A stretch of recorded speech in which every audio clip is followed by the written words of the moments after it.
You know what I realized? Mm. I'm becoming more comfortable around the mic.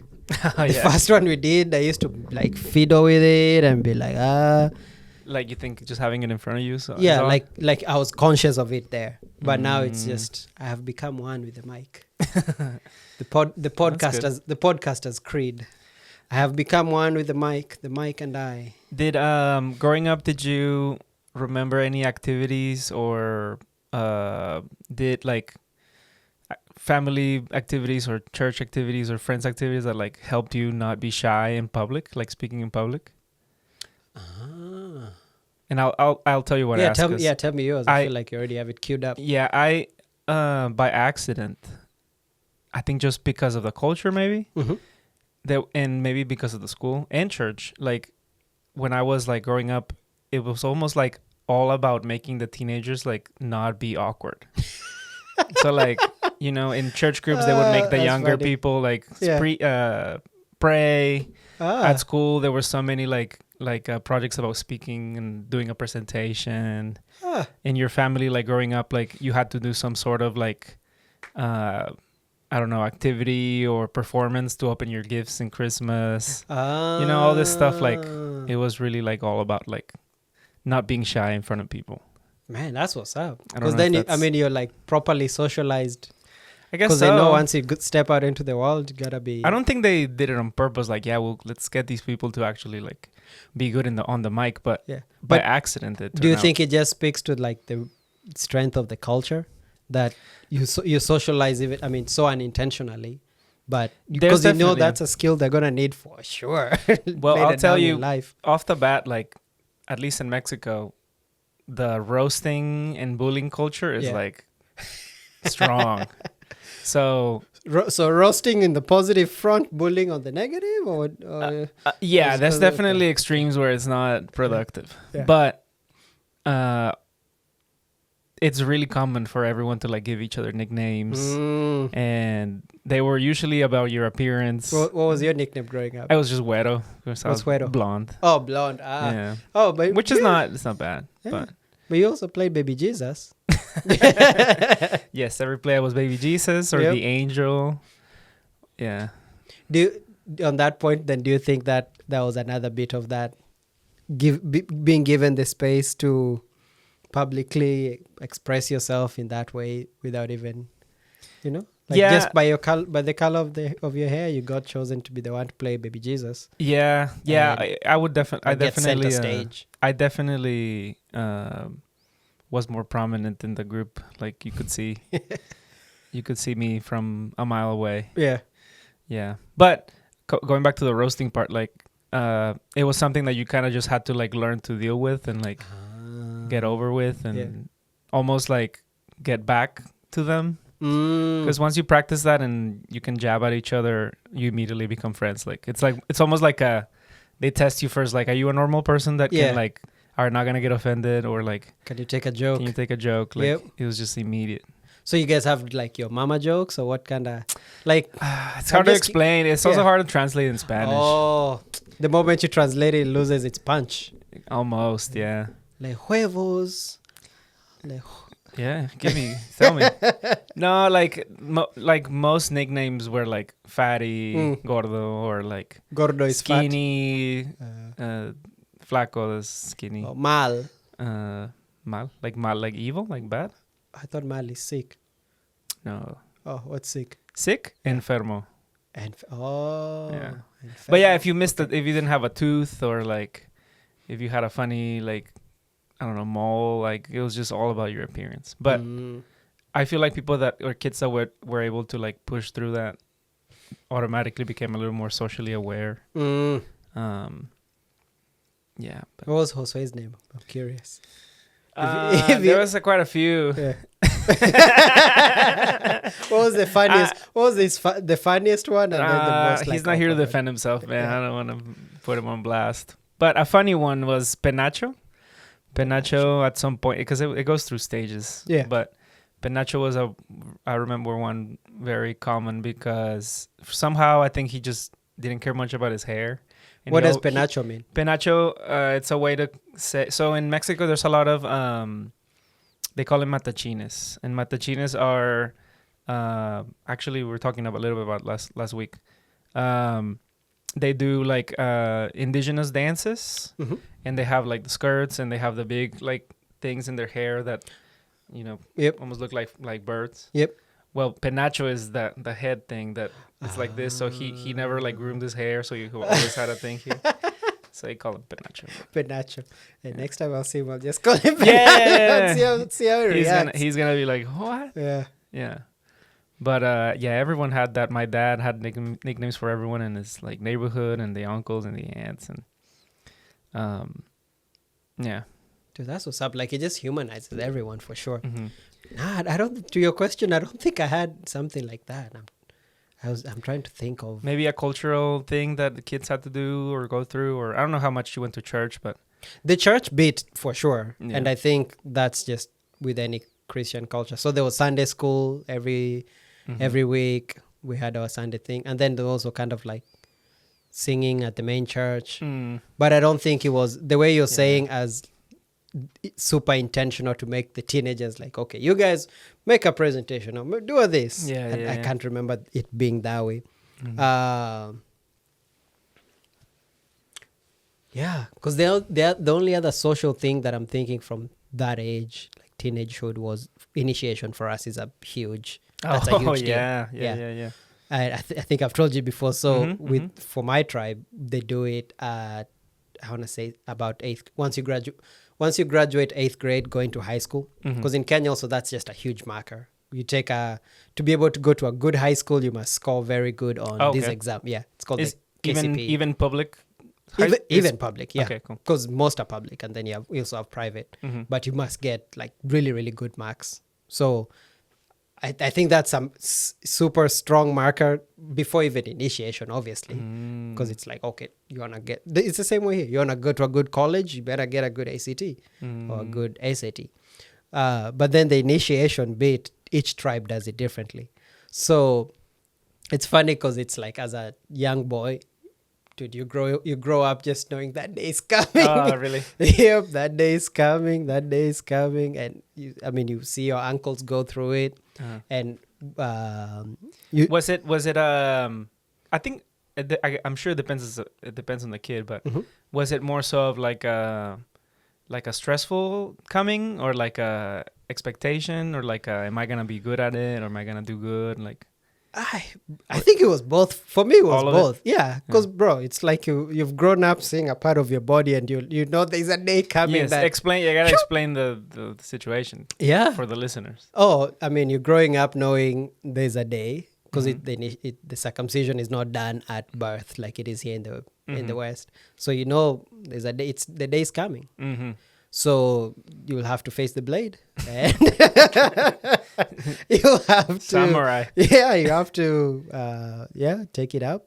But I think also the other flip side of it, they're looking forward to it, because then it was like, okay, at that point, it's such a major milestone marker of your life. Like, oh, then you become a man. But also you're like 13, 14, so you're still young. But once you go through that process, you're treated differently. So to your point of, like, how does society treat you? After that, you're treated differently. You're addressed kind of differently, carried differently. And for me, the biggest just challenge was that I had to go through it by myself. So usually you don't. Usually it's you and your cohort of whatever other teenagers, your friends. And now it's more, there's a Christian component, so maybe they will do it at the church, not at the church, but like it has that bit of it tied to it. But some tribes still do it very traditional. Like, you go out to the bushes, you see them paint their skins, and they can't interact with the women. And it's different tribe does it differently. But I had to do it by myself, dude. Because I had gotten my visa to come to the States. Okay. So I even had to do it early, and just went to the hospital. Wow. 1, 2, boom, boom. 2 weeks, 3 weeks, sitting in it's called Adingira. It's like where you sit there. The uncles come, they give you some wisdom. They feed you, man. You eat. You eat like you don't want to look at food after that, man. Like, do you have to eat it? You have to eat. Yeah. And they're like, okay, this is your portion for the day. there's porridge, there's chapati, you're getting all the good food, but also you're eating so much. It's like, I missed out on. I wonder how it is when you're doing it with other people, because there's that camaraderie. Yeah. Because for me, sometimes I'll just be there chilling by myself. Then when maybe an uncle comes in, no phone, no nothing. Nah, bro. No computer, no TV. Phones. There was TV.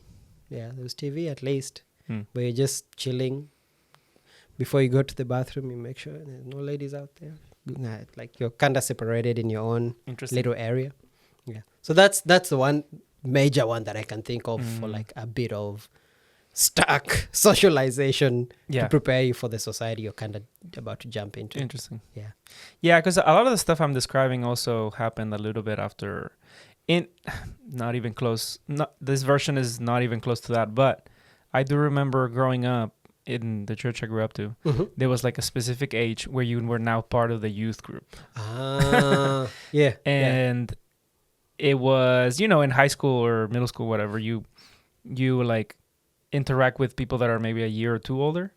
But in that youth group, at least at that church, people from like 12 to 18 hung out together. Yeah. And even some people that were like up to like 24. So it was like youth and young adults. Yeah. So even the church was really good at having everyone like hang out with each other. It wasn't too split up. So when I knew that being like, I think it was 13, was coming up, it was like, okay, I'm now going to hang out with like these 20-year-olds. Yep. And all this stuff. So I've always been a stressful person regardless, but... So were you anxious? What I'm trying to say is that a lot of this description of like speaking in public and it happened between like 13, 14, 15. I see. They were even like they call them like, you can call them like youth group games where you would compete and go to different churches in the state and then do competitions. That's cool. It's pretty cool. Yeah. So was there still a competitive spirit, like my church beat your church? For sure. Or was it like in the spirit of No, it was very competitive. But a fun aspect of that was that it was not only church related activities, but it was also art and sports. So for a whole week you couldn't compete. Like you could play soccer, you could play basketball. They had like it's called esgrima in English. I mean Spanish. I don't. Esgrima. This is actually it something translated? It means what's that Olympic sport that you with the swords that you do? Javelin? No. This not spear fighting. Sword fighting. The one where they wear a mask, right? Yes. And they do the. Yes. It'll come. That name. Yeah, that name. Well, it's called that, but the competition was that someone would start reading. I can't remember it's exactly that, but I think someone would start reading the Bible out loud, and then people had to go find the verse right now, like really quick. Yeah. And then whoever was able to start reading with the person reading got a point. Oh, dude, I'm gonna steal that for our youth group. Oh, I have like a ton of other ones. Dude, you should give me all those. They have that one. They used to have that competition on that one. That's a really cool one, because then it also like the competitive bit of you, and you want to go back and know exactly where in your Bible it is, and if you know where it is, you can read it. I think they would give you a guideline on potential like parts of the Bible that you could like look into, so people would practice like those parts. Coming to the Bible Olympics. Yeah, pretty much. They had that. They also had the classic like they read just fencing. There we go. They ask for a Bible not verse, I guess Bible verse, Psalms, whatever, and whoever could find it real fast and read it first would win. The other thing they did is that you couldn't play sports if you didn't do a Bible competition. No way. People would just go and like recruit their cousins that never went to church and then go beat these people on the sport. Dude, that's nice. Like you make it fun. Like for that age, that what matters is, the competition, the sports. America does not do, at least Methodist churches, they don't do competition, man. That's evil somehow for some reason. We need to bring that back. No, I know. It's fun. It is. Church camps here are just too hippie. At least the ones I have been to, which is fine. I mean, It's all about love. Yeah, but still, there's that. Yeah. There's that. It has to be a working from now, from time to time. Right. There was poetry. So you practice a poem. There was painting. Could paint something depending on the topic. And these will be like whole weeks, kind of like how camp is done here. Kind of camp, yeah. Oh, but it was like maybe a week. It wasn't that long. It wasn't all like that many weeks. It was just one maybe. Gotcha. Yeah. Of course, it was always the music at night and you eat together. Around the campfire. They had like a venue, like a hotel, it was just a venue.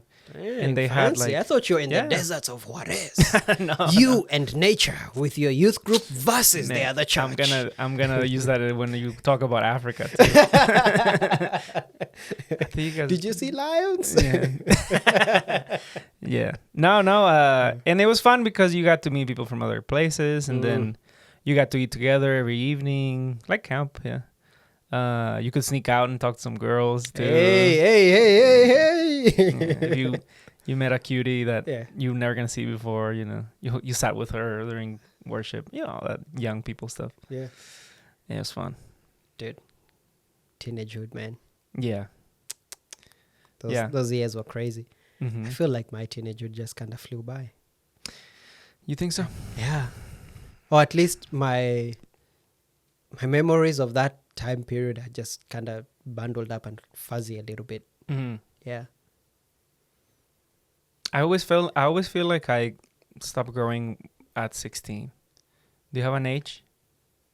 Bro, I haven't hit my age yet, baby. Yeah, you stopped growing? I guess when I mean like, growing, what do you mean stop growing? I don't mean growing in the negative sense, but I feel like I'm old now, but a lot of my points of view, that's actually not true at all. Hey, I would hope that. Just I think how I feel. Like I don't feel old. I know I'm old. Yeah, but I don't feel it. I see. I'm sure that, and I've heard that from old, like even older people. They're like, yeah, before you know it, you're like, you look at yourself in the mirror and you're like, who is this old man? Yeah, kind of thing. But inside you feel younger. Yeah, I guess I can see that. I never chose to wanna like, not accept. I guess so. Accept that I'm out of like. Okay. Here I have it. I'm putting it together as I'm speaking. Hey, I mean that's the purpose of a podcast. What I mean by I'm stuck at 16. Because I believe that at 16, I still thought that I could do anything I wanted if I tried. And also like at 16, I never thought that I knew everything. Bro, at 16, bro, you didn't think you knew the world? That's what I'm saying. I mean, I didn't find myself like knowing, like I couldn't tell myself like I'm never learning anything else new. Oh, I see what you mean. Or because I was thinking like at 16, man, the boldness and the confidence you have at 16 is like, man, I already know the world, bro. I got it. Nah, man, I was never that way. No, I don't think so. I'm sure I was in some areas. Yeah, but that's what I mean when I mean like I still feel young that way. Like I don't know. I have friends my age that are like, this is what I believe, and that's it. Oh, like they're set. Yes. Like I'm already set in my ways. I'm already set. I'm too old for that. Yeah. I don't like this, and I like this, and that's the only way I do things. Like, it's so lame. I see. Like you're just in the groove. Like you finally found the groove of this is my path. This is my lane. Mm. Dude, I've been thinking about that lately. Funny enough that you bring that up, of adventure. I think in my life that's the word that I just keep going back to. Like for me, the way you're saying that mindset of at 16 you could do anything. Mm-hmm. For me, that mindset I'll say at 16 or now, as even I'm growing older, is just like I want to be able to adventure, like go somewhere, even if it's not physically. I want to adventure to something that. Go on a little journey, learn something, challenge myself, something one way or the other. Mm-hmm. And to your point, anytime I start feeling like I'm just entering a groove, bro, I feel like my soul is dying. I don't know how to put it. Because also I feel like it's a balance. Now I'm about to turn 30 next week. And there's this one side of me that is like responsibility. Oh, yeah, like big time. you got it, right? But then the other part is like, man, I only get 100 years. Yeah. Like I want to just go adventure, like enjoy life, look at a whatever Taiwanese sunset, go to some other country. There's just still in my mind that bit of things of go travel about, see the world. I think it has to be a personality thing, because that is very clear in some people, and then in some other ones is like they don't have none of that. Like they're good. Yeah, Yeah. I think it's probably a personality thing, because I don't remember a time where I didn't think like this. Like I can't remember a time where I wasn't like, okay, I'm settled. I'm good. You know. I don't know. I've always been like that. Like you said, like I need to get out and do stuff. Or go see, learn stuff. Go learn. Yeah, even growing up, most of the, like if there was a chance to like grow somehow or learn something, it was worth doing it, or it was worth the sacrifice or whatever environment, you know. I think that's what drives me some more than like other things. I see that. I think I'm on the same boat for sure. Like go learn. I'm willing to just go learn something new. Like that prospect of, it's like being a beginner. It doesn't scare me. Yeah.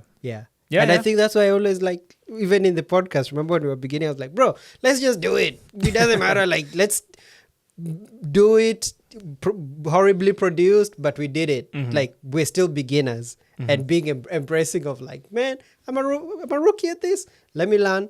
And then down the line, we'll be able to have a professional, like, cross the lines, dot the T's. I also remember thinking this week, because I was editing some of the videos, and even now I'm trying to speak a little more clear. Yeah, because there were a few times where I was just either laughing or like telling you something, and I was like, "What did I say?" There? Even you could not know. Yeah. Could not. I mean, I could put it together, but yeah. I was like, my diction needs to be a little more clear. Dude, I know we had this conversation at some point. That guy, the Vietnamese. Actually, I don't even know if he's Vietnamese. I've just given him a country race thing. Maybe he's not Vietnamese, but his name is Tan. No, he's a public speaking coach / That's probably why I don't know him. Yeah, I don't like those guys. No, but he made a point that I thought was very interesting.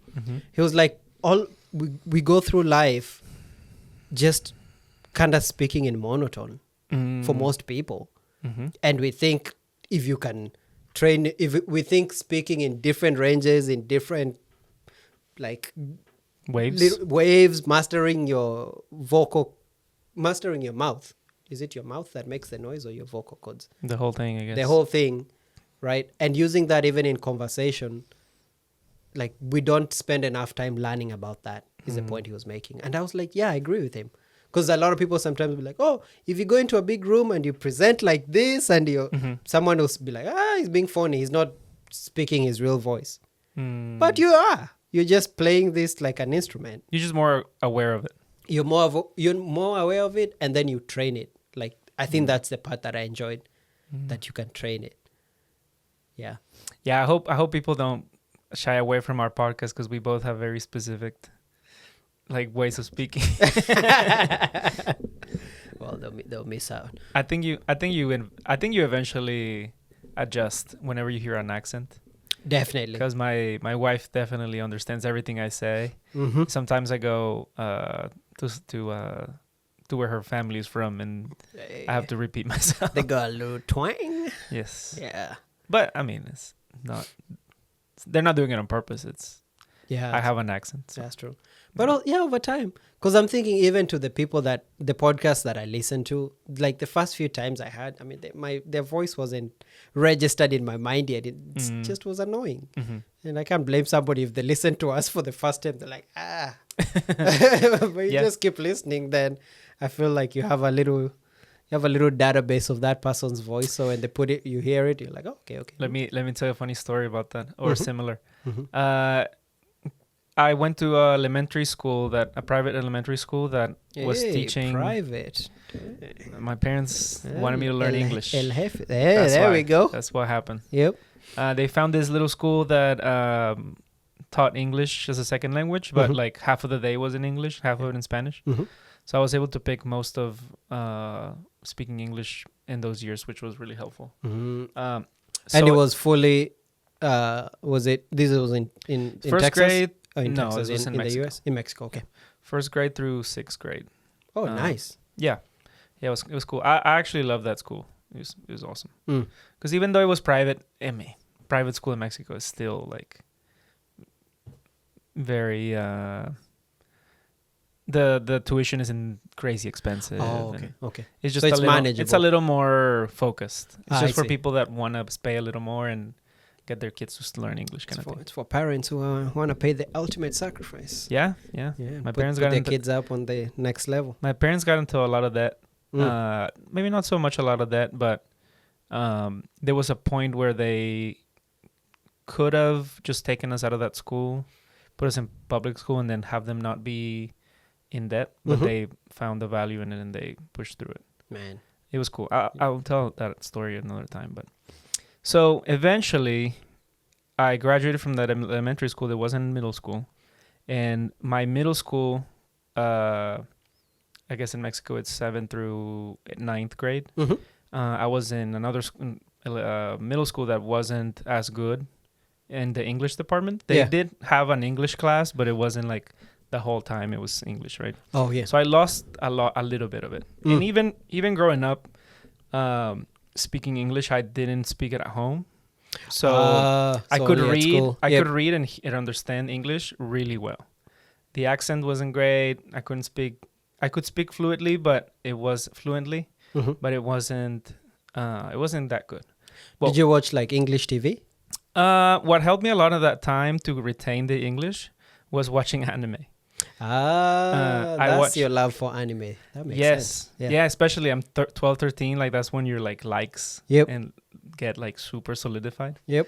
I watched a lot of Naruto at the time, and it was in Japanese, but it was subtitled in English. Dude, that helps big time. Yes, when you can read. It's all 800 episodes, so. You watched the whole shebang? No, it wasn't all out yet, but I did watch like a lot of other anime. So gotcha. I watch a lot of anime growing up, and the English part of it, I could read English really well, so I was watching them subtitled. Well, I thought my English was great, right? I'm watching anime. I went to elementary school. Yep.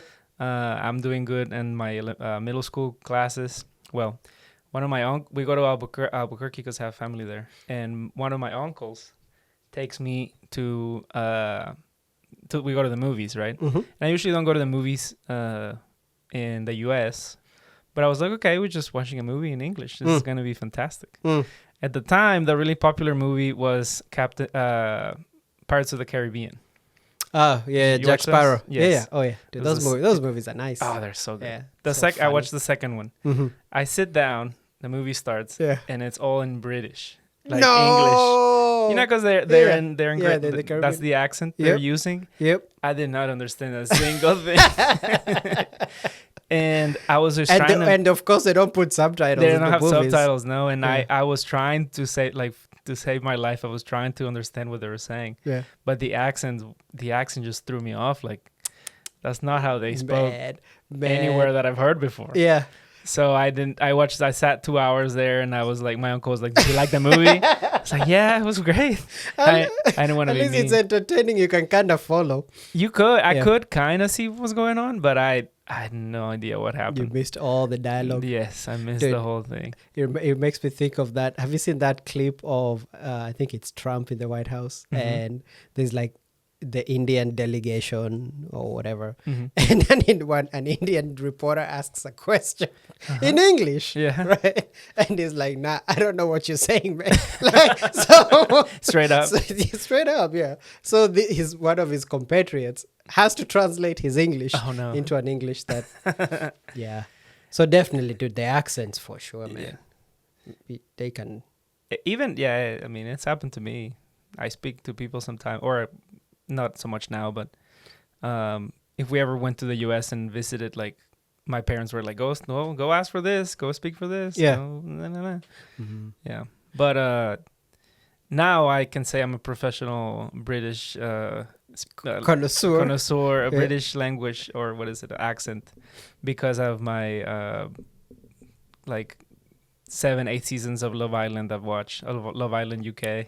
oh, it's British? It's British, yeah. Oh, they have a Love Island UK. Yeah, they have a UK version. But my wife and I like watching those, so. Oh, okay. I thought you were gonna say because of the 6 seasons of Peaky Blinders. No. Huh?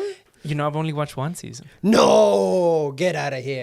Get out of really? Yeah. What do you mean? I have a bad time. Not bad time, but I haven't been able to really sit down to watch TV. Mm-hmm. And the stuff that I watch, I can kind of hear while I do other things.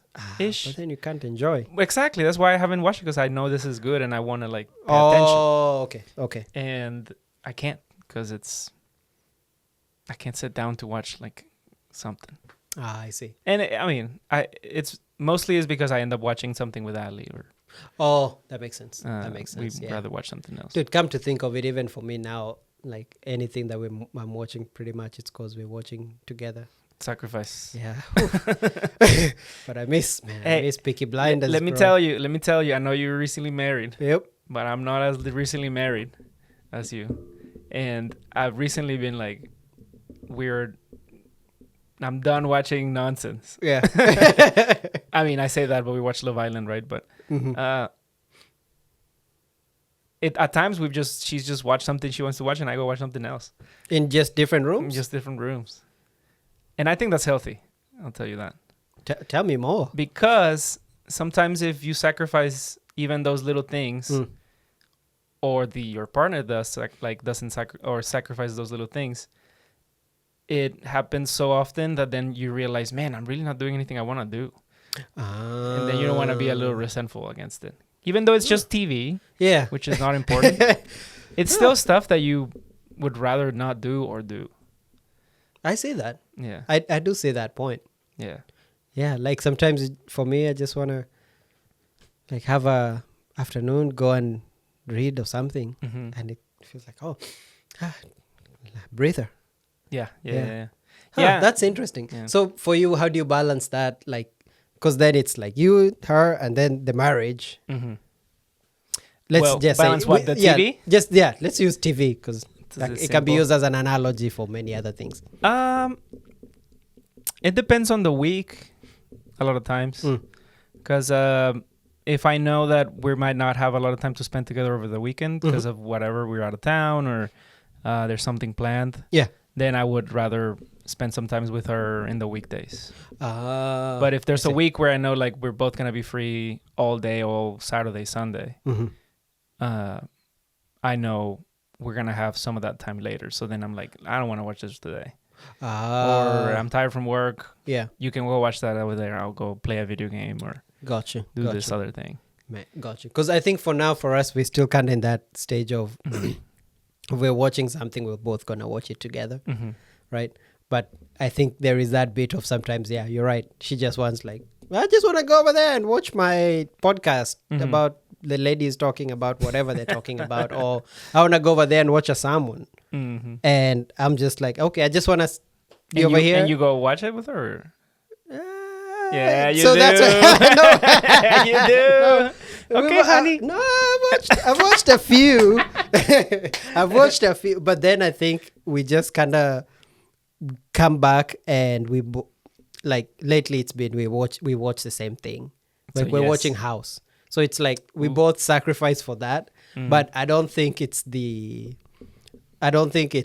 like it's the ultimate, like if she wanted to spend her time, I don't think she'll be watching House by herself. Or if I want, because even for me, when if I'm watching, I won't be watching that by myself. Yeah. But there's certain, there's certain you shows. You both shouldn't watch House then. Yeah. No, but it's nice. Yeah. It's light. Yeah. And I think that's the bit for me that I've sacrificed, because I think I like something that is more challenging. Just substantial.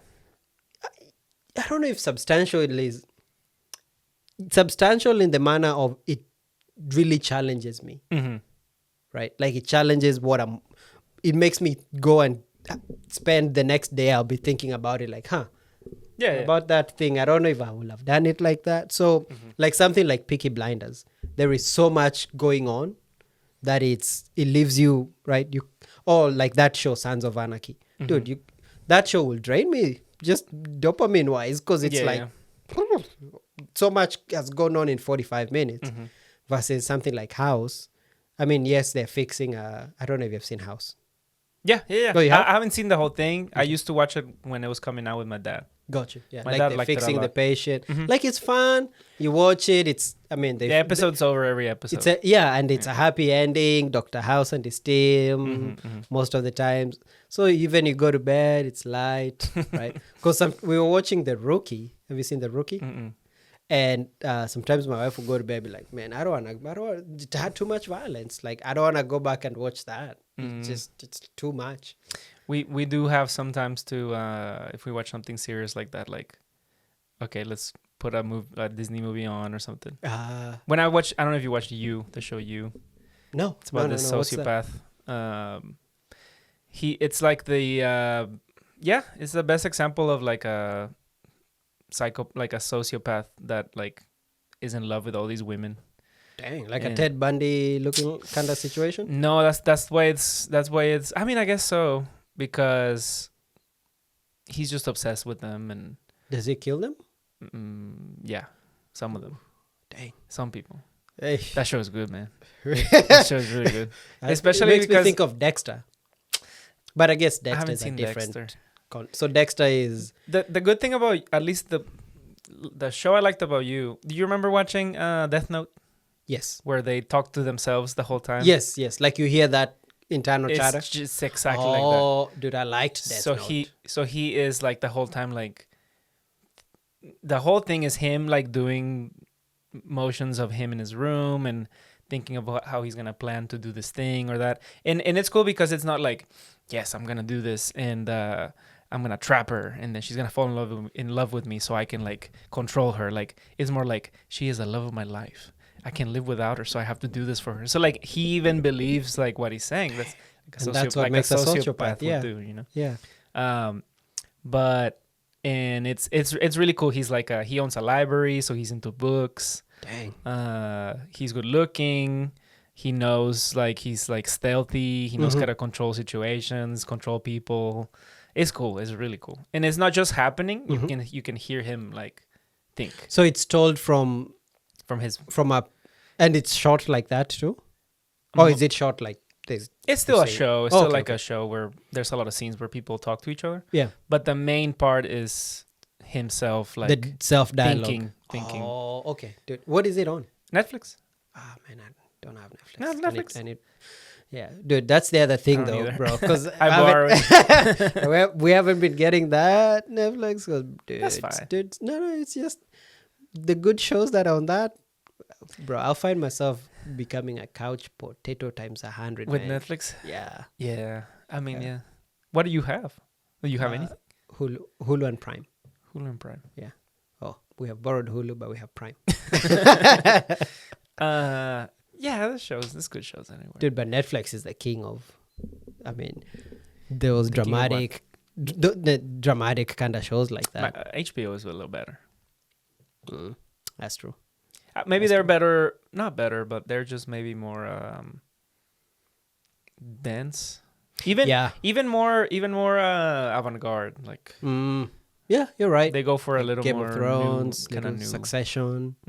You never watched the new Game of Thrones stuff? The Dance of the Dragons or whatever? I just saw like 2 episodes when I came to your house that one time, like 2 years ago.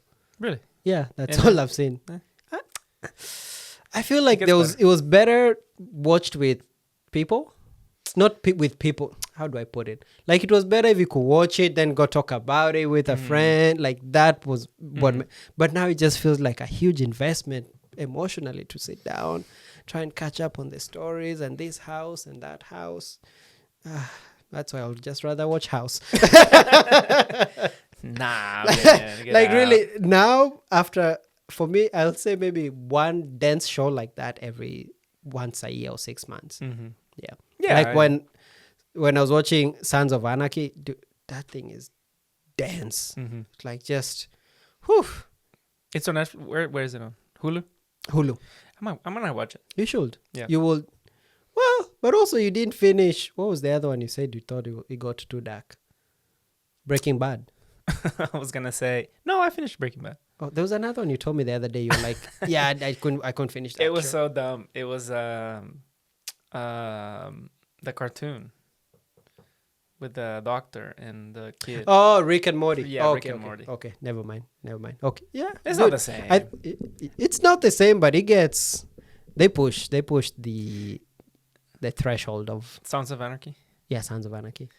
I'm in a good headspace. I can watch it. Okay. Yeah. I love The Sopranos. I don't know if you ever saw The Sopranos. You recommended. I saw it recently. It's on my list. Yeah. Yeah. But then it's right back to the same thing. Like, man, that's a commitment. Yeah. Yep.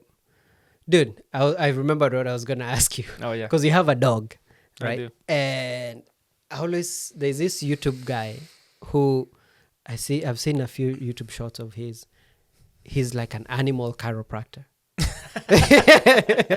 Okay. Have you seen those? I've seen a few, yeah. And they pop the dog or the cat or whatever animal, and it's like you see the animal get better. And I just like, I've been curious, how does that work? Like, how do you know? So why would you know that what would you think makes you think that I know about dog chiropractors? Because you have a dog. Maybe you've seen your dog walking a little bit off-sided and you're like, okay, time to take him to get put back in place. I mean, it's supposed to be like a pseudoscience, right? That's what I've heard. For humans. Yeah, for humans. But is it, I've never been to be popped. But also, anytime, remember how a rash used to be like, oh yeah, let me pop your back. Like, whenever somebody will do that, it will feel better. So, is it just a pseudoscience because it's... Well, I think the methods are not very prescribed. I think that one of the main arguments against it is that you don't really need to go to med school for it. Yeah, you don't. So like, but is it okay? The way I'm asking it, is it a pseudoscience because it's outside of med school, right? And the people who have gone through that, this is exactly who have paid that price, they don't want that to be treated with that kind of reverence. It's the same thing, like the other thing I've been thinking of is like acupuncture. Does it work? And then if it works, do you still consider it a pseudoscience? Or let's even go and say... I don't think acupuncture is as pseudoscience is. But I don't think it's not done by medical doctors. No. Yeah, you go to Li Xiaochen on the other side and they hook you up. Yeah. This is a great example of something we need to look into that we're going to talk about next week. Beautiful. Okay. So let's talk about it before we know anything about it. And then we'll come back with the actual data. Okay. Maybe it's just social media, but there's so many examples of people getting like injured bad. And you could argue that I guess it's like when people go to doctors that are not paying attention and they still like injure you as they're like treating you, normal doctors. Yep. So that could be the counter argument for that. But it depends. Like if you have like scoliosis. Scoliosis is the one where the back is like bending like your spine's like a little off. And then people don't go get surgery or they don't go to an actual doctor to get diagnosed or get treated, and they just go to the chiropractor. Yeah. And then the chiropractor does some maneuver and now it's worse because it's not really supposed to do that kind of thing. Like, I don't know if someone, like people sometimes they have a bone spur that they don't know about and they go to the chiropractor and then they like hit their spine instead. You know bone spurs, right? Yeah. It's like the bone kind of Yeah, it creates a little extra bone somewhere. Mm-hmm. But some people have those in the back in their spine for some reason, and they think it's just back pain, and then they go to chiropractor, and then they do some there, and now it's all messed up now because it was a spur that they had to do a surgery for. So I feel like it depends. Because you also see those videos, like when you see somebody getting popped, dude, it looks like the relief. You can see the relief on their face, right? Like, dude, those things can become just addictive to watch. Like you see it's that person came in, they were in such pain. Or even an animal. That's why I even started with the dog, because you see the dog is like, and then he does it, and even the dog goes like, ooh, man, that feels good, right? And I've heard that it's temporary. That's what I've heard too. Temporary. That it's temporary, and like you have to keep going. That's where they get you. Okay. I think that's one of the that's one of the things that usually happens, I believe. I've had that too. That you go and you get, it works well, but then like 2 weeks later it's back, and now you have to go back. Do you think that's what gives it the bad rep as a pseudoscience? Or is it, because I'm just wondering, I think it's also watching House. Now I'm like, okay, let's do the differential diagnosis on this. Like if it was more technical in that you went in, they took x-rays, like before they just started, adjusting you and putting you back in shape. They did all the scientific stuff that you might do it at a hospital. Then they did the adjustment. Will it be still a pseudoscience? I don't know. Gotta bring a chiropractor to the podcast. Actually, no one. You do? I do. Oh, no. I don't think he's going to want us challenging him, do you? I don't know. Because, I wouldn't bring him here and be like a challenging kind of way. That's it would true. just be more like learning. Yeah, because I feel like if we challenge him, then there's no benefit to that. Yeah. Because I'm curious. Yeah. I'm so curious because I saw it with the animal. Maybe forget even the human. Like I saw them doing it to an animal, and you can see like the animal showed that person some love, because the animal's like, yo, you hook me up good. Interesting. So what do they go to school? Extra. What kind of schooling do they do? They do. Yeah, I think so. So this one, for the next episode, we have to do the way of the chiropractor. Modern chiropractory. And I don't know if I would go get done. Me neither. There's just, but I don't know if the reason I will not go is because I've just had how it can be messed up. And it's like, whew, man, that risk for that reward, their equation doesn't line up a little bit for me. Of course, there's extremes, right? And of course, the worst example is going to be to, like, I guess like anyone can scare anyone about anything if you tell the right story, right? Oh, yeah. So let me tell you the right story for this. Okay. I saw online, which whoever knows if it's true or not, but it seemed legit because the guy was talking about it and they were showing his videos of him. But he had some neck adjustment, and as they were doing his whatever neck popping or whatever, he went to bed that night and started to have a headache. Or no, that same night he started to have a headache, and I was like, man, I just have a headache. Took some ibuprofen, something, went to bed, and in the middle of the night he woke up and he just was like in pain, like his head was like about to explode. At least that's how he was describing it. He went to the ER, and they barely saved his life because the chiropractor like popped some like artery or like damaged some artery that you have in your neck here that was like stopping flow to your brain. Nerve or something. Yeah. And the dude almost died. Oh, it my was goodness. Insane. Whew. So I was just like... So after you had that, you were like, I'll take my chances elsewhere. I can pop my hand. Something a little fixable. Yeah. But I'm sure that's the worst extreme, right? Yeah. But, I mean, it happens like that. Man. It's tough. That balance is very tricky, though. Yeah. Because then I don't think you can just give doctors it's like the all-knowing science knows all. Yeah. Right. Maybe there are some things that haven't been codified yet and fully experimented out, but they work. Imagine when people had to start figuring out how to do like surgeries before never doing them before. Oh my God.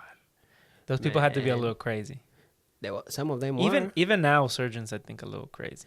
Dude, but some of them were very crazy, right? Like the experiments that the Japanese did on the Chinese. Like what? I'm trying to remember. We're gonna get gruesome again. Oh man, we always have to have a little gruesome moment. Oh, no. A little gruesome moment of history, but history is history. I can't remember the name of the camp. There's like the Germans had it too, right? Like they would send the people there to be experimented on, cut up. Yeah. That's all. So the Japanese had an equivalent as well. I'm going to find it and bring it on the next podcast because I don't want to leave it hanging without the reference. And they did. They experimented on people. I mean, the cutting and all that. So there is that. But this is just in the last century. Of course, now way on the way back, if you roll it back to is it Hippocrates, the guy who they take the Hippocratic oath. Okay. Yeah, but they were chopping up people for sure because they had to open up people. And the pain medication obviously was not so fine-tuned that we'll just inject you here and you're good to go. There's a book, Malcolm Gladwell, part of a book that I read. I can't remember the name. I can't remember the name of the book, but he was describing how they were able to figure out how to treat what is the lymphoma in kids? Like lymphoma is cancer? Yes. Like blood cancer of the lymph nodes.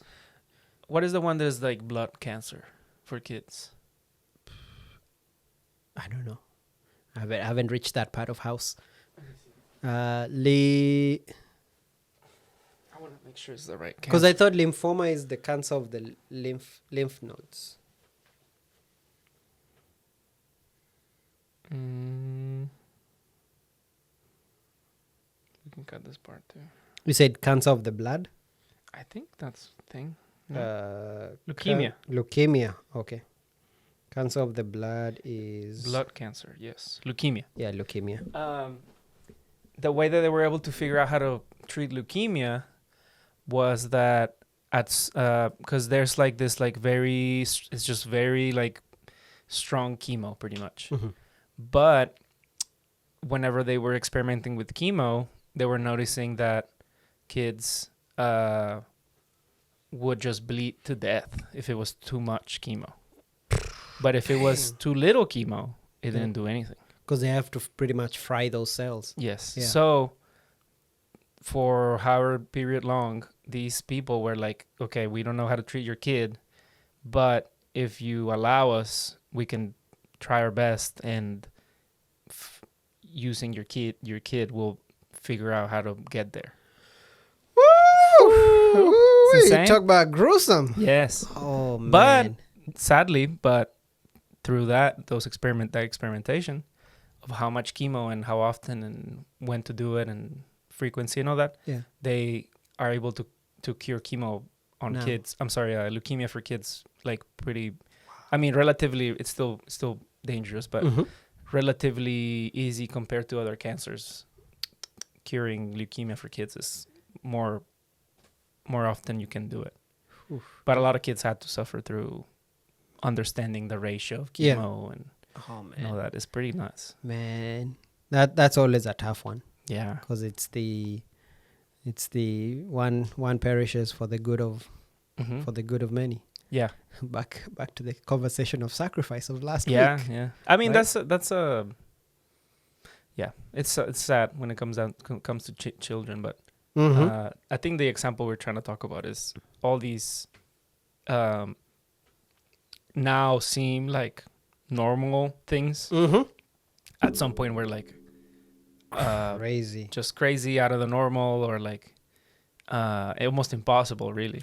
Yeah, people would like break bones or like break their ligaments, and then they would the tribe would just leave them there because they're like gonna be a burden now. Man. Whew. Yeah, we're in the best. Like, we're in the best best of times. We're in the best of times. Yeah. Because that's not even that far ago. Mm-hmm. Because it's like, man, you're just a burden. You cannot really, you hold about. And I feel even the person themselves will be like, yo, I just need to, I need to do this so that I don't hold you guys back. Yeah.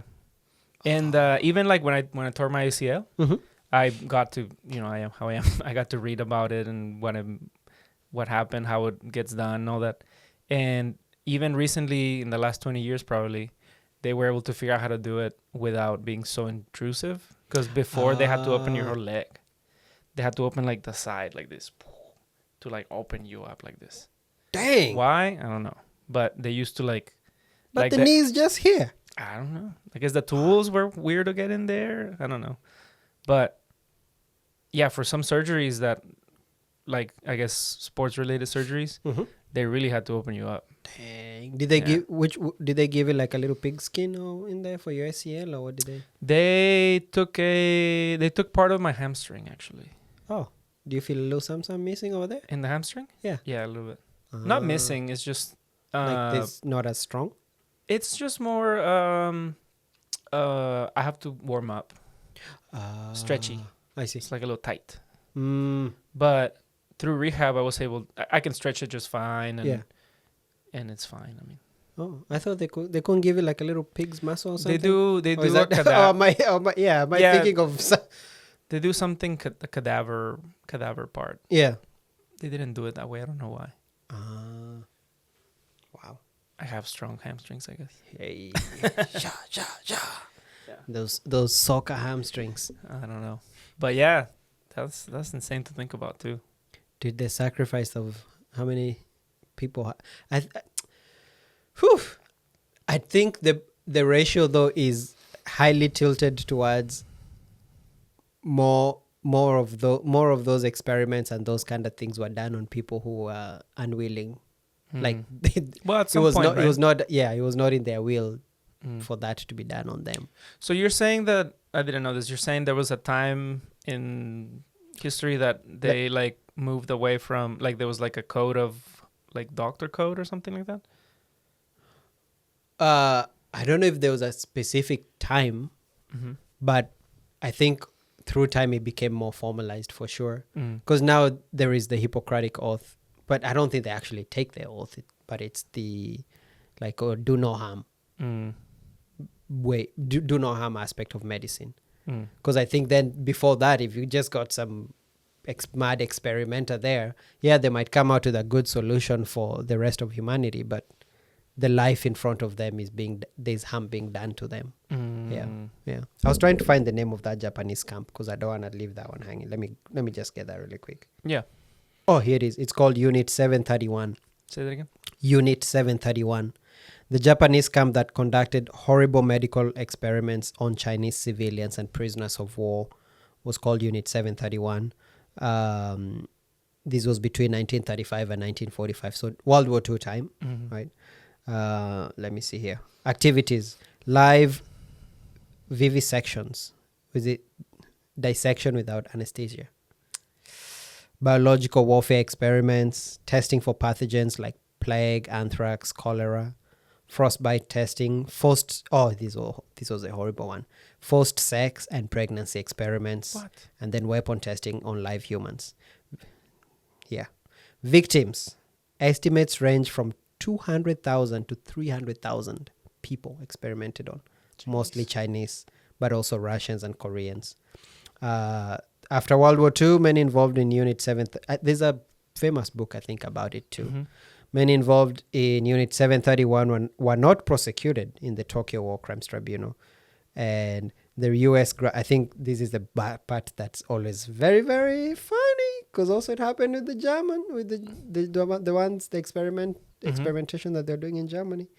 The U.S. reportedly granted immunity to key members who are doing the research in exchange for their research data on biological warfare. Man, that's crazy. Yep. Some of that I'm sure was... I guess couldn't call it medical. It was just more experimentation, though. Oh, but it was experimentation on people that you've conquered. So, yeah, that's the worst part of it. Like, I think in times of war like that the person you're fighting, you don't even view them as a human. So you'd go crazy. You do. Oh yeah. You wouldn't be able to sleep. You won't be able to. Yeah. Man, that's crazy. Mamma so I was. mia. Oh my goodness. To that, let me toss this one to you because I was reading something this week, and I was like, okay, I think this might answer that question. Remember in the Jordan Peterson versus 20 atheists. What's that YouTube channel? Whatever YouTube channel, Jubilee.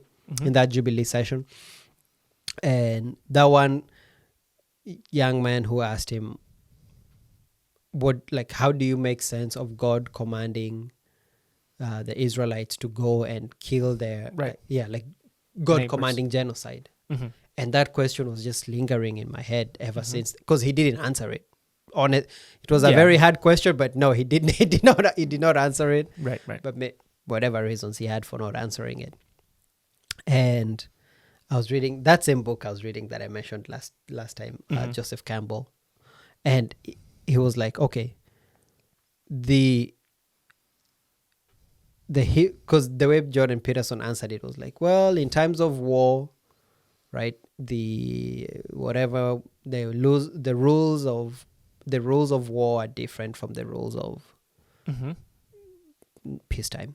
But I like this guy's answer better. He was like, well, number one, these people are to begin with, they were very warrior. They were a warrior nation. They were herders of cattle, right? So they moved. They were nomadic. They moved and they fought people. They had to. If I come here with my 1,000 head of cattle to your land, I have to kick you off the land somehow.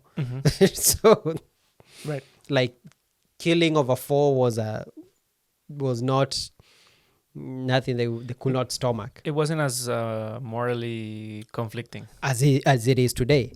So, and he goes and it says, well, there is still that element of yes, there is compassion, but there is still that aggressive component. It's still even in us even today. And that's why somebody can still go to war and be able to go and murder people or kill people at war. But he said something, I was like, okay, that's interesting. That for those people, the in-group, like anybody in your in-group, the response to them was compassion. Anybody in your out-group, the default response was aggressiveness. Just for survival's sake. And it just made sense to me. Why even that would be the thing, right? Like, by default, yeah. Because you'll expect that from them. In modern day times, I can live here, go to Timbuktu, go down to Jamaica, whatever, and the reception is compassion. Like they receive you as a person of the in-group. But then, back in those days, if you showed up to anybody's land and space, the default was aggressiveness. Suspicion, yes, at least. Suspicion and like kill you. So that's so yes. Just to clarify, you're saying that makes sense for you, for their reaction, not so much that the God part, right?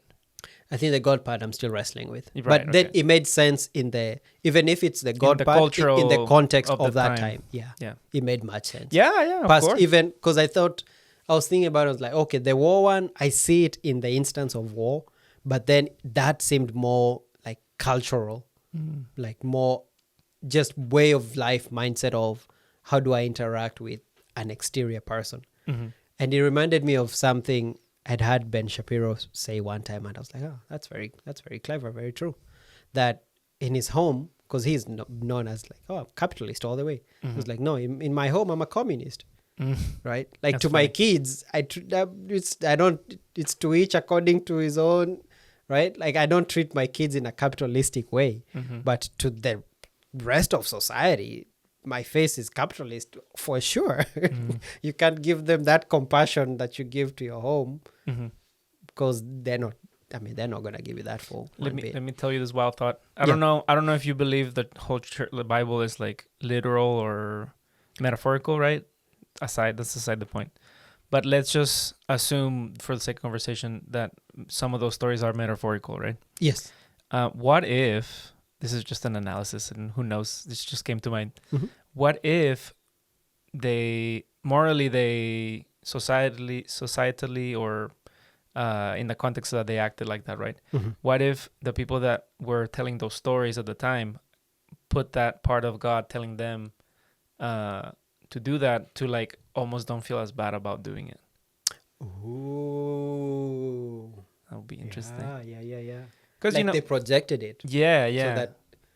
So either future generations don't find them as like repulsive. Repulsive, or even themselves can have a moral ground to be like, yeah, we did this, and God told us to.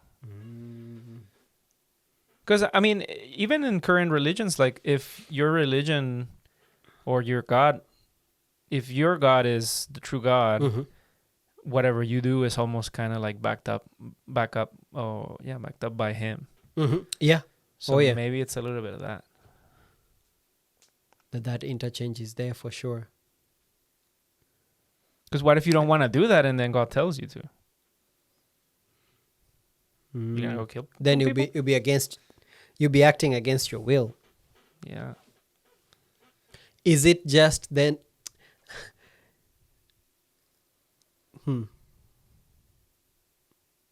I see that the only thing is then if you're looking at the Bible and saying this is a rather than a metaphor, not at the Bible. If you're looking at that specific story, mm-hmm. I think it's very unwise to say if you're looking at 66 books and it.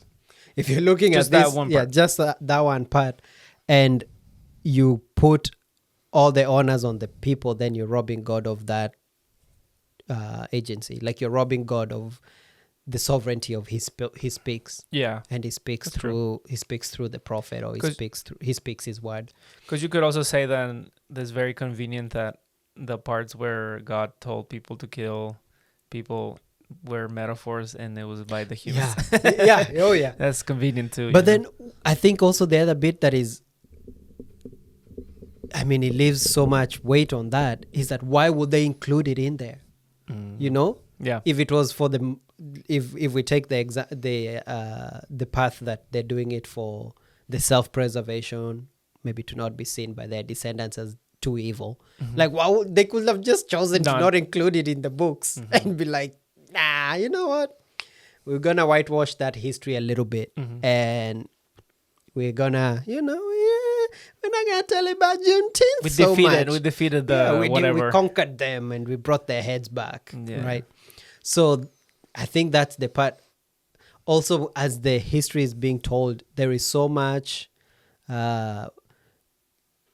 there's so many instances of these chosen people of God, the Israelites in the Bible, where they're cast in the negative light. And if I'm writing my own story, you'll think, oh man, I'm going to write it in the best light that I can. But there's so many instances where like, oh, and God brought them from Egypt, but then they're like whining in the desert instead of saying, thank you, God. And then they got lost. Then they had to send them another prophet. So, but still I feel like to the modern mind, and being put with those punchy words, how can God command genocide like that young man did? That's good. Yeah. I mean, that's a very strong point. Yeah. Yeah. I'm still wrestling with that one though. Did you watch that the commentary on what's his name? Alex Connor. Yes. On the conversation or on the episode. Yes. It's pretty good. He was pretty good. Really I like good. that guy. Yeah, I like him. He's too. very tempered as he approaches it. I like that he was citing different things, and that's the bit I want us to have that. We need a producer so that he can be pulling up our stuff. He has a lot of experience in the educational part, and also the experience part, because he went to school for it and everything. Oh, he did? Yeah, he went to religion school and philosophy or something. It might not be philosophy, but religious studies for sure. Oh, I did not know that. Yeah. I did not know that. Yeah. I think I got like maybe 3/4 of the way there. And I had this internal conversation. Like, how much, and I think you will appreciate this because you're usually on the other side of this. Like, how much do you analyze something versus living it? You know? Because it got to a point where I was like, okay. I feel like you're just analyzing this thing. Have you tried to live such a life and see experientially what it will be rather than make the back and forth in your mind? Like the ding, ding, ding, of which it's fun. I enjoy the back and forth. But I left there with that nugget. Like, I need to live my life. I need to live it more and then see, then speak from the wisdom of that, of actually doing it. Yeah. I mean, I think that's just everything. You can apply that to almost everything, really. But that would be a question for him, really, because when we have him on the podcast, we'll have to ask him. Yes. Yeah. Because maybe he did try it at some point. Because I'm sure that he had to have been at least involved in something if he was doing religious studies. But maybe it's something that just like drew him out, his own adventure that drew him out to go and learn more and more about that. Because even I thought about looking into or just learning about Buddhism. Because funny enough, I was watching a White Lotus, the show White Lotus. Have you seen it? No, I haven't seen it yet. There's you mentioned it last time, I believe. Did I? Yeah. What did I say about it? You said it was amazing. Well, a part of it, or in the third season, they go to Thailand, and they go to Bangkok. Not Bangkok, but they go to Kobanoi Club. You know what the show is about?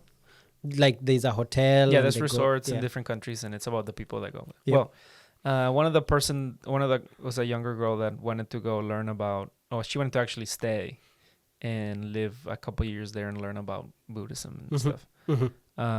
And eventually, there's like a point where she finally gets to meet the guy, the main philosopher, Buddhist monk that like accepts people or rejects them or teaches them. He's the one instructing the whole place, right? Yeah. And the parents want to have to go have a talk with him, almost like if it's like a college like acceptance thing. They want to make sure it's a good place for her to stay and all that. Good parents. The father ends up like getting this existential crisis and just starting to talk to him about like death and what happens after and all that. And I heard like one of the most beautiful like depictions of what death is, at least in that context. The monk was or I don't even know if it's called monk, but I think it's a monk, Buddhist monk. Yeah. But he was explaining, his explanation was that we're like droplets of water, where when we're born we go up in the sky, little condensation, and then when we die we go back to the water. We join the rest of the sea. Yes. Yeah. And that concept was just really beautiful. I never heard it put in that way. But my thought process was like, I want to learn about how they can reach a point where that is sufficient peace or sufficient explanation for them to like live their lives how they want to. Because I think at least in this generation, and I've lived it myself, just existential dread is just times 100. Yeah. I don't know why. Yeah. But recently, everyone that I know, any young person, existential dread is just like huge. Let me ask you this. For the people who you know that is very major in their life, do they have what's their relation to God? Well, let me ask it differently. What does their spiritual journey look like? Because I feel like that's what might be lacking. Well, that's probably the other thing, because I feel like talking about I mean, if you want, you could argue it's an abstract concept, spirituality. You could argue it. So what I'm trying to say is that a lot of people don't have even the smallest notion that that's even a thing. Oh, I see. And I feel like I've actually never brought this up, but I feel like that's something that when you bring that up, it's hard for people to get in that same conversation even. Mm-hmm. Because for a lot of people, that's like the most novel idea. Yeah. Yeah. Yeah. So even explaining or asking someone about spirituality, like, Mm-hmm. like they're like, what do you mean? Like, like how I feel, or like, you know, it's hard to explain for someone that hasn't experienced that or is not even looking for it. And that's the bit that I'm saying. Is that what that, because before when you if you will ask somebody that question, there will not even be a whatever, like a discussion. They'll be able to tell you, oh, this is what I think, this is what my experience has been. But once that's robbed of people, that relationship with supernatural, with God, then, like you're saying, the existential. Thank you. Hey, English, yes, let's go. Existential. That existential angst, like just constant, almost a dread, comes upon you because you don't have any relationship to your creator. Like you're not relating to the thing that powers you, or I don't want to say the thing, the entity that can put many English words to it, the person. So that hole or that void is just so huge. You know what's interesting though? I have friends that are like agnostic, super agnostics. Yeah. Like with a cape and a big A in their chest. You know? And they have no existential dread. So like even when you bring that up, like you ask like how is their spirituality? Like it's more so for the people that like are in the that don't know, they're in the middle. I even think it's some mental health related a little bit too, because I'm sure I've met at least, because at some point before I met enough atheists or agnostic people, like I was like, you must not be like, you must be delusional. Like how can you not see it? Right. But then I've had enough conversations and friends that they really don't have any dread, existential dread. Do they? I believe they don't. Like I believe they're the ones inside their skin. So right. If they tell you, but is it? Because I'm just thinking of my own experience, right? And the times that where I had the majority of that feeling of what we're calling existential dread, or we can even put more words to it, like just lost and empty. And just like, what am I doing, floating about? That the season of my life where I had that and it was so heavy was when I had chosen to just go on a very atheistic path of God doesn't exist, like I had gone down that whole journey, and that's when I felt the most empty. When I turned around and went, oh wow, let me actually pursue more and live fully according to the not the belief, the knowledge that he exists, then that fully went away for me. I would differentiate what you're saying with maybe more so purpose, because I feel like existential dread is more so the dread of what happens when you die. I feel like that's a little different. That's a little more specific of what I'm talking about versus the lost part. And I'm glad you put that definition there, because I think I'm talking about some a little bit different. Yeah, because also I think it's connected. It's part of it, it's connected in that if you're comfortable with what happens to you when you die, then you will not bring that anxiety, because there will be no anxiety to bring to your current life as you're living it. So I see that connection there. Yeah.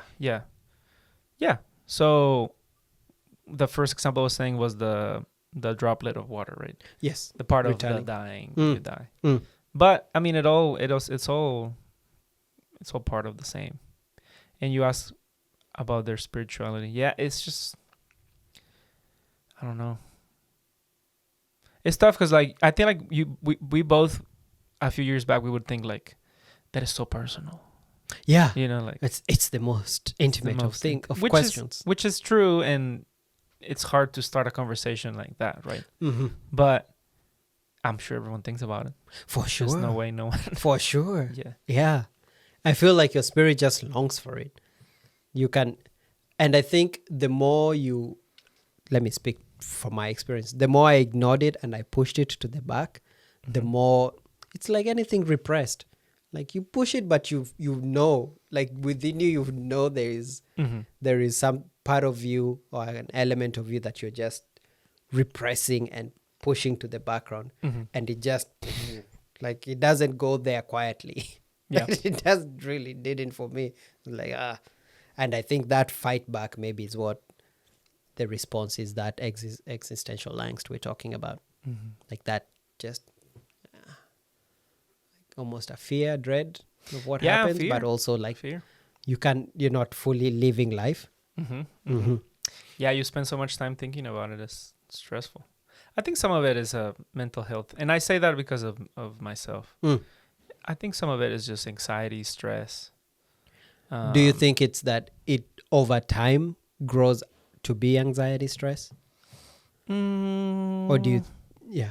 I think it's, well, the closest example I can give is just my experience, but even in a normal day, if I do, it's more so like my duty.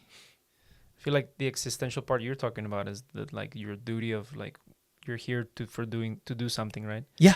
And if you're in if you're in the middle of doing it, you never, it's almost like you never have time to think or to feel purposeless. Yep. Yeah. Purposeless. Yeah, so I think that's the best thing you can do is just try to find your passion and focus on that one thing. I do think people, sounds magic, but I do think everyone here has got a purpose. And sometimes we don't know what it is, or it takes us a long time, or we do and we avoid it. Yeah. But if people are able to get out of their heads and just do it. Dude, I've been enjoying reading about the hero's journey. And I'm asking myself, what's my adventure to go on? Okay. That's my question lately. Like what is my adventure? And I'm going to find it properly. I'm so jealous. I'm so jealous of people that find their passion early. Dude, I know, man. Yeah. Cause I'm like, man, I just see people who they're like, yeah, I'm the expert 10,000 now. I'm so, maybe it's something, maybe it's even from watching House. Like you just see him and he's like, man, I mean, the character he portrays, it's like, man, that guy knows his stuff and he's in his element. Like he's 100% in his element. I just saw. Sorry. Yeah, I'm trying to find mine. Yeah, I just saw something like that. You see it from time to time in different situations, but the Thunder just won the championship. That was nice. It was awesome. Oh, dude, I was screaming in that game. Yeah, it was pretty cool. Yeah. And you hear a lot. You start seeing their people's backgrounds and stories. And all of them have been playing since they were in middle school, and even in high school they went to these like cool, like crazy schools, and they went to, some of them didn't get like in the best colleges, but they kept going and going and going. Yep. They got drafted, and they didn't get drafted in the first round, and they were reserves. And Caruso, with the G League. He was in the G League. Like these people like know their passion, and they're like, I'm making it happen. It's so cool, bro. It's so inspirational. It's like doctors too, or like people who are like, I'm gonna be a doctor. I just feel it's so zoop, like boom. I remember saying in your mind, you're already like boom, 12 years or 16 years, then I'm there. I remember saying that when I was like 12, and then remember thinking, I'm just saying this because it sounds like what my parents want me to say. You wanted to be a doctor? Yeah, I remember. Yeah. But I remember thinking my parents wanted me to do that. I wanted to be a doctor too. Did you? Yeah. Dude, my mom gave me the book by Ben Carson, Think Big. Uh-huh. Bro, until high school, I was like, man, I'm gonna be a doctor. I'm gonna be a doctor. Then I took science, and I was like, I didn't like chemistry. I didn't like chemistry. Then this was because I was like, okay, I have to make sure.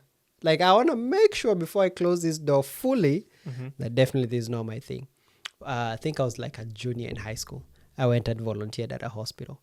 Bro, I couldn't stand it. Really? Like, I couldn't stand seeing people's blood. Really? Even before I even could go in, they had to draw my blood to do TB tests and all these. Like, dude, I get so woozy. Yeah. Just seeing that, and I was like, I don't know if I want to do this. I didn't like the feeling of being in the halls, and it's tough, man. It's gotta be tough for anyone in that field, because you're seeing people at their, well, some of them potentially, or in their like most miserable times. Yeah. It's heavy. Oh yeah. And you still have to treat them. I mean, they're looking at you for hope. Dude, I don't know how you can be a doctor without a spiritual component to it, man. I don't know how. Let me tell you a really good example. Please do, yeah. You can. How? That's the thing. Growing up in church, the Methodist church I went to was just very humble, in the middle of downtown Juarez, middle of like a lot of struggle people and poverty, and that was just where the church was. That's where my grandma went 80 years ago. So, like, no, not that much, 60 years ago. So we just kept going to the church. And in the church, there were a few doctors. And one of them specifically, his name was Dr. Humberto. Hey, is he related to you? No, it's... Roberto. Humberto. Humberto. Oh, I've never had an Humberto. Humberto. With a U. H-U-M. H-U-M. Okay. You learn something, a new name every day. He was, every time I would walk in church, he was welcoming people, because he was a deacon. Deacon? No. Yeah. You know. I think deacon, yeah. Like a minister or something. Yes. Or an usher. Yes. Yeah. And he would give you the strongest handshake and like crush your your hand. I don't know what he was trying to do. But even with that name, he sounds like he's strong. Humberto. Yes. But he would squish your hand. I think he was just kind of like going back to the bullying part. He wasn't bullying you, but he was like testing you, like, you're a man, like, give me a handshake back. Kind of thing. It was like a little challenge. It was really nice. Very stern too. He spoke very like, this is what I believe in. Authoritatively, like. Yes. Like a doctor, I guess. Yeah. But I would say, he and his two siblings, because they were also doctors. It was like, just a family of doctors. Man, but they were I can't think of a better doctor. Like you could call these doctors 2 a.m, 4 a.m, drive to my house. We would drive. There were times where, I don't know, I had a fever, or my sister, I remember one time she fell and she I think she hit her. We were jumping in the bed or something, and she fell and she hit her head weird, and 1 a.m, come to my house. Wow. We'll treat you, we'll see what we can do. He knew about everything. He would pop my dad's. I find interesting. He would pop my dad's back. Was he a pseudo? He would give you injections right there. He would the medicine in Mexico. If you're a doctor, you can have your own medicine in your house. Really? I mean, if your house is your place where you work. Yeah. You could have medicines there, and you just give them to people. I see. Prescribed medicine. Go, at any time of the day, you could call him. He would ask. And then I know this from just friends at church. He would sometimes go to people's houses. He would not charge them. He would follow up. Like, at any moment, he was just there to help you. Like, he took the call. He was not just a doctor. He was a healer. To be healing with your hands. Yeah, his ministry was being a doctor. You know, like, it's not. It wasn't religion related. Yeah. But he took it as like, I'm supposed to help people, and he was the most legit like doctor ever. And guess what happened? It's really sad. Well, no COVID was going to stop him from helping people. Oh, no. So during COVID, he was one of the very few doctors that didn't like take a leave. Oh, and man. he was still helping people. But did he take the vaccine? It was too early. It was too early, and it was Mexico, so the stuff didn't come in until later. Oh, but man. He was helping people regardless. Like, this is my duty. I go help people. I find them, ventilators, oxygen. I'm going to go to work. And he got COVID and he passed. Yeah. Superhero, bro. Superhero. He needs a statue. Yeah. Someone should build him some. But, yeah, I mean, the situation in third world countries is pretty dire because not only were they going through it too, they were like a combination of like, it's easier to like be more authoritative.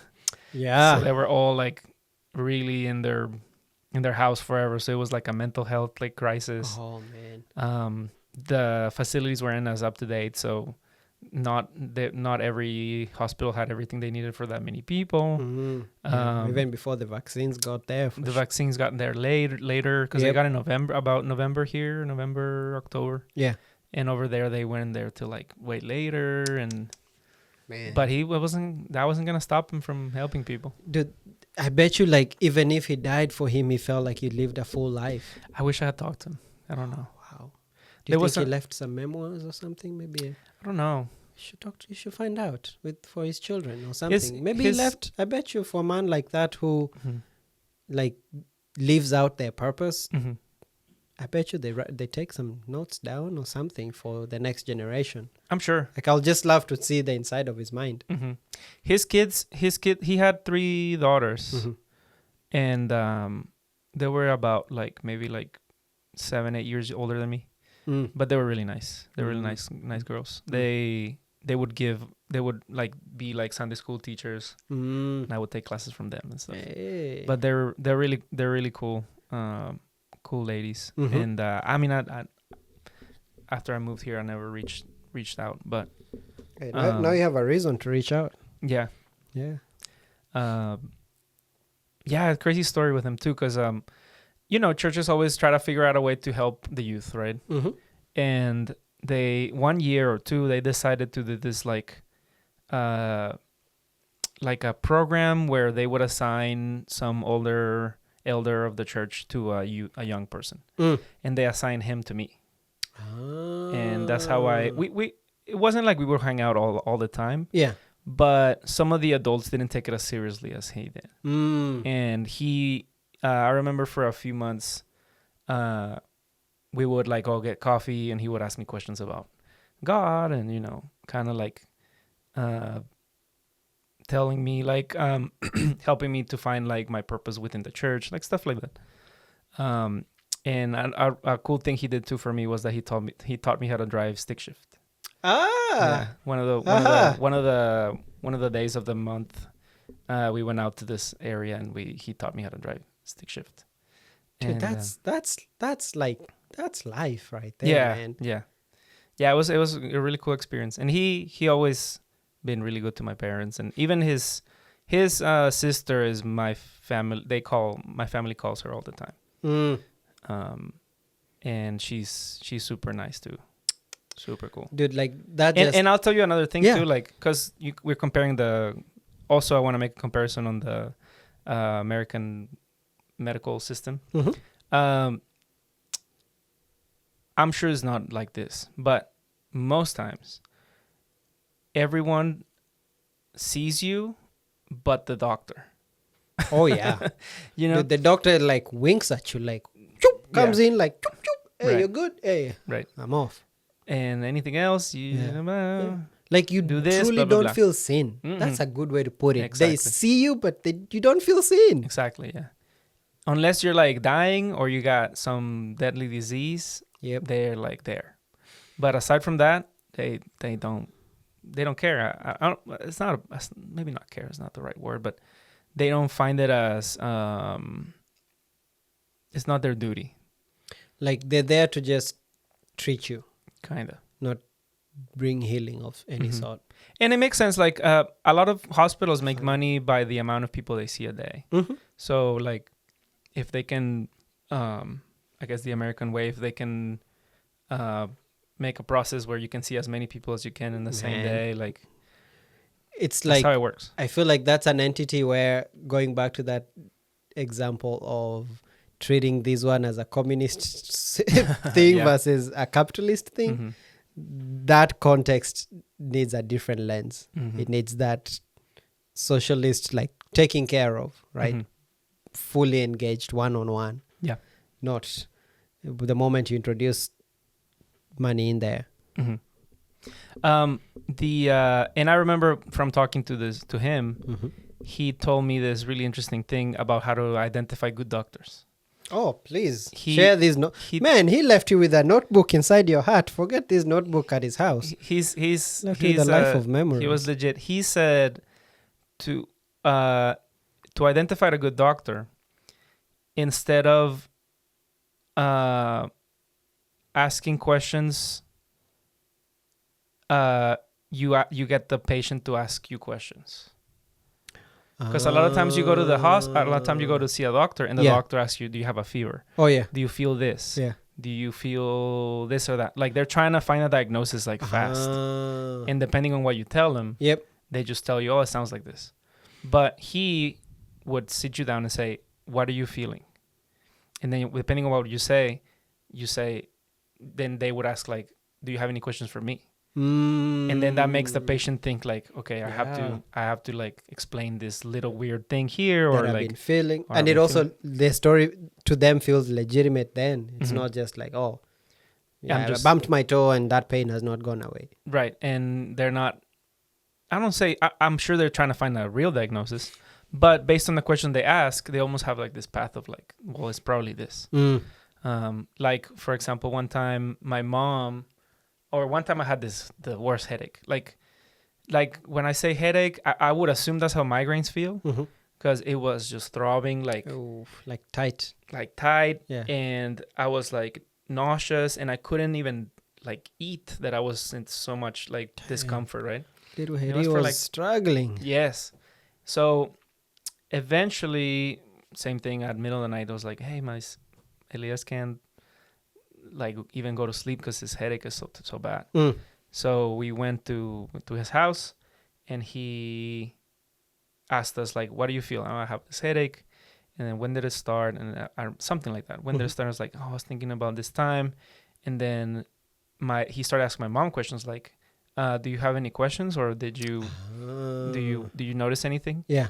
And then she said, oh yeah, I gave him this medicine a couple of days ago.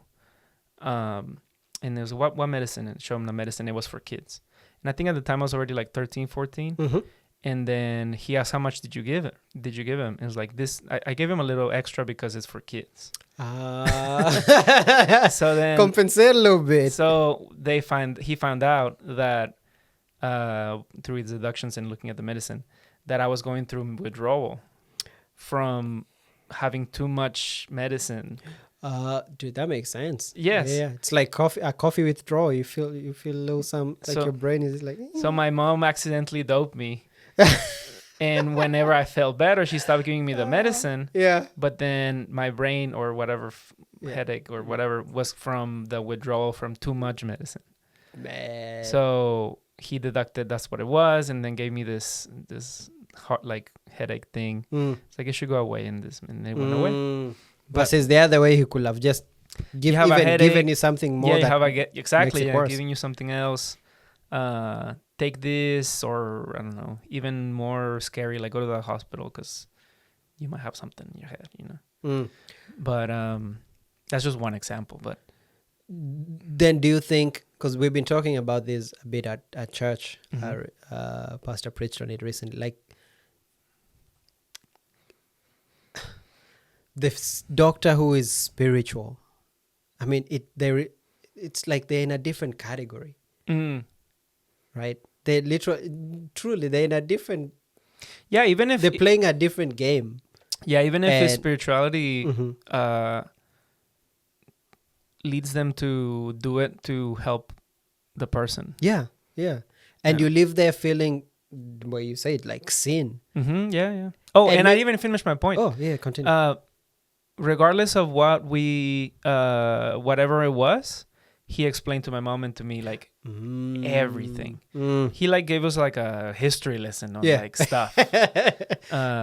And the peace of mind that I imagine your mom took got from that. Yeah, it's yeah. Wow, okay. Yeah, he really like fixes you up, tells you something, and then it talks to you, and then it's like, I'm gonna explain to you like how this medicine works and why you have to take it. And then it was, what was really interesting? When I came to the US, I wasn't used to people not having antibiotics at their houses. Like in Mexico, at least, I don't know, I think it's just a general thing. Yeah. People learn what antibiotics work for what. And because you can go buy them at the store or the doctor can give you extra. Our doctor, this doctor that would help us, sometimes they would call and say, hey, my mom will call like, hey, you have this amphetamine. Yeah. It's like my mom knows names of medicine because she's used to like him explaining the medicines and what they do. Wow. And then, so a lot of times my dad would ask like, do you have any of these left? Because like they know that if it's an infection, this is the medicine for that. Yeah. Because it can be like easy, normal infection, like throat pain or nasal congestion, like infections like that. Yep. They know the medicine, they have it at home. Like, oh, we don't have any, like call the doctor to see if this is something we can give him. And then a lot of times he would remember what you had from giving them to you. So like when I came to the US, you can only get Tylenol and ibuprofen. Yep. Or else you gotta go in. Yeah, and then you don't even know the actual term of the medicine. Yeah. Like one time my dad came to visit and was asking for the specific like antibiotic. I was like, I don't know what that is. Like I don't know what it's called. And something. It turned out to be just like a Tylenol, but he called it by like acetaminophen. Yes, something like that. Yeah. Wow. So even the doctor is a teacher at that point. Yeah. Not only are they healing, they're educating you. I wonder in traditional like way primitive societies back in those days, is that how the medicine men? Is that the role the medicine men played? I think so. Because I know there was a spiritual component, but also they did the herbs and stuff that they tried to help you and help you get well. Yeah, probably. Because there was also very few of those at the time. Yeah. But yeah, someone that takes regardless if it's spiritual or not, like when a doctor takes that oath in their life, like I'm here to help. Man, this is superhero. Yeah. Because even his house, like even being a doctor in Mexico is not as lucrative as in the U.S. I don't know how it is in Kenya, but because they get good money. But it's not like here though. Yeah. In Mexico, because there's public public healthcare. Public healthcare. You kind of have to be a specialist on something if you really want to make money. I see. But if you just want to be a general doctor, yeah, it's just almost like any other job. So it's more likely that people get into it because that's what they want to do, rather than hey, I'm gonna make a quick buck. Whoever really wants to make money either becomes a surgeon or a specialist on some area. I see.